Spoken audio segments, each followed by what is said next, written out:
prepared to fight against BJP. What are the expectations from the DDC elections? देखिए, मुझे लगता है कि जो DDC इलेक्शन है आज़ादी के बाद पहली बार हो रहा है और बीजेपी यहाँ के लोगों के विश्वास से इसलिए कम्प्लीटली कॉन्फिडेंट है कि बीजेपी बहुत अच्छी तरह से परफॉर्मेंस करेगी। आपको मालूम होगा कि अभी इससे पहले जो हिल काउंसिल का इलेक्शन लद्दाख में हुआ 370 के एबॉलिशन के बाद, वहाँ भारतीय जनता पार्टी ने अच्छा परफॉर्मेंस किया और वहाँ पर भारतीय जनता पार्टी का एक तरह से चेयरमैन है। यहाँ पर भी जो है बहुत अच्छा परफॉर्मेंस करेगी। देखिए, एक चीज़ मुझे जो लगता है कि जम्मू कश्मीर के लोगों के विश्वास को कमज़ोर करने के लिए, जम्मू कश्मीर के लोगों के में भय और भ्रम पैदा करने के लिए ये गुपकार डिक्लेरेशन जैसा कुछ षड्यंत्र हुआ है, जिसमें कि कांग्रेस पार्टी कभी हाँ कभी ना वाली बात तो जरूर करने की कोशिश करती है, लेकिन वो अपनी ही चतुराई के चक्रव्यूह में फंस चुकी है और उसका नतीजा है कि आज वो कभी उनके कोई नेता ना कर देते हैं, कोई हाँ कर देते हैं और फिर इनकी पोजीशन ये हो गई है कि नाना करके प्यार तुम ही से कर बैठे। गुपकार डिक्लेरेशन डायनेस्टिक और डिस्ट्रक्टिव पॉलिटिक्स का डेथ डिक्लेरेशन साबित होगा। सर, ऐसे बहुत से मेनस्ट्रीम पॉलिटिशियंस हैं। जी सर, ऐसे बहुत से मेनस्ट्रीम पॉलिटिशियंस हैं जो अभी भी जेलों में ही बंद है, हालांकि डीडीसी इलेक्शंस की फिर से तैयारियां हो गई हैं। देखिए, पॉलिटिकल प्रोसेस शुरू हुआ है।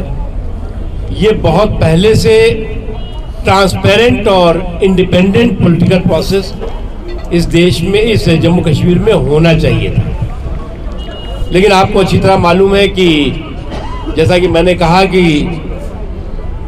जो खानदानी गुरूर और खानदानी सुरूर में चकनाचूर यहाँ की सियासत रही है, उस सियासतदानों को कभी भी इंडिपेंडेंट और ओपन पॉलिटिकल प्रोसेस पसंद नहीं रहा है और इसलिए जब इंडिपेंडेंट और ओपन पॉलिटिकल प्रोसेस शुरू करने की बात हुई तो पहले उन्होंने बाइकाट किया, कहा कि हम इसमें पार्टिसिपेट नहीं करेंगे जब तक 370 नहीं वापस होगा। जब उनको लगा कि 370 तो 370 किलोमीटर जमीन की धरती के अंदर घुस चुका है तो उनका नहीं हम पार्टिसिपेट करेंगे। Sir, why BJP has failed to provide the security to sarpanchs and panchs? Now DDCs, they will be appointed, but large number of sarpanchs and panchs they have resided only because of lack of security. So why BJP has failed to provide the security? देखिए, जिनको भी security की जरूरत है उनको security दी जा रही है और भी दी जाएगी।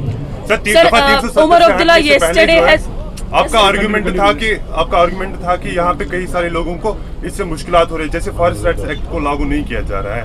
अब दफा 370 अगरचे हट चुका है, लेकिन आज भी जो लोग फॉरेस्ट में रहते हैं उनको वहाँ पे उनके जो घर बने हुए हैं उनको हटाया जा रहा है, क्योंकि मौसम अभी सर्दी का मौसम आने वाला है। देखिए, 370 के हटने के साथ जर जंगल जमीन को कंप्लीट कॉन्स्टिट्यूशनल सेफगार्ड है। जर समझते हैं ना आप, जंगल समझते हैं ना आप, जमीन समझते हैं ना आप, तो जम्मू कश्मीर के जर जंगल जमीन को 100% उनका सेफगार्ड है और रहेगा और किसी तरह का कोई कंफ्यूजन नहीं होगा। Sir, they are still being forced कि वो इन इलाकों से जाए और वो भी जो एसटीज हैं वही सिर्फ जंगलों में रह रहे हैं और उनको फॉरेस्ट राइट कोई नहीं जाएगा, जो जिसकी जमीन है वो वही रहेगा। वो भी नहीं। रविंद्र रंजन जी ने कल कहा कि अलायंस को ये कहना पड़ेगा कि जय श्री राम। किसने कहा? रविंद्र रंजन जी। तो क्या बीजेपी की आइडियोलॉजी है ये? बीजेपी की आइडियोलॉजी है इंक्लूसिव, सुनिए, बीजेपी की आइडियोलॉजी बताते हैं इंक्लूसिव डेवलपमेंट, सबका साथ, सबका विकास, सबका विश्वास। नहीं, अब ये जो हुआ रिलीजियस, मैंने सुना नहीं, रिलीजन की तरफ जा रहा है मैं कोई रिलीजन, भारतीय जनता 90s में कहा कि यहाँ क्या चलेगा, भारतीय जनता पार्टी का, जय श्री राम। भारतीय जनता पार्टी का रिलीजन ह्यूमैनिटी है।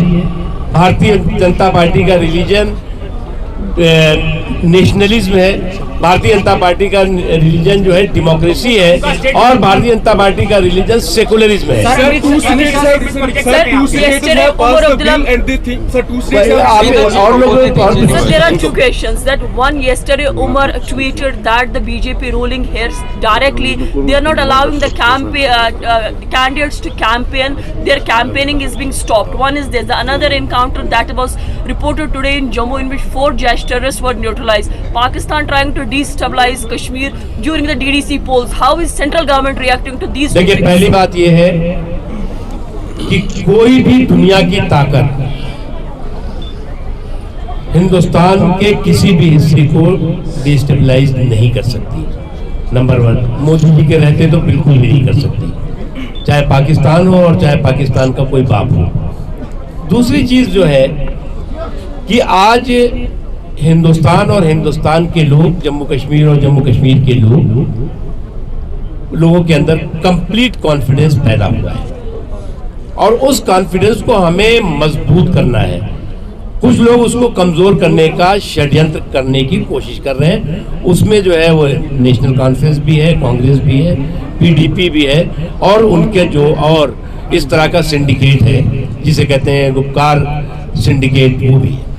सर, अमित शाह ने एक इल्जाम लगाया था कल ट्वीट करके परसों, तो उन्होंने कहा कि गुपकार गैंग जो है, गैंग मुखातिब किया उनको और कहा कि वो फॉरेन फोर्सेस को प्लीज कर रहे हैं। मुझे ये समझ नहीं आ रहा है कि वो 180 डिग्री कैसे उन्होंने यू टर्न लिया, क्योंकि यही फोर्सेस कल उनके साथ अलायंस में थी। सर, कोई कमेंट आप है? देखो, एक बात आप समझ लो पहले कि ये जो पार्टियां हैं, जो गुपकार डिक्लेरेशन की पार्टियां हैं, इनके बयान क्या हो रहे हैं आजकल बयान उनके हो रहे हैं कि जो है वो गोलियां चलेंगी, बंदूकें चलेंगी, फला चलेंगी, ये हमारे नौजवान ऐसा करेंगे वैसा करेंगे। तो इनका जो पीस और प्रॉस्पेरिटी को के फेवर में कभी भी ये नहीं रहे। Sir, is BJP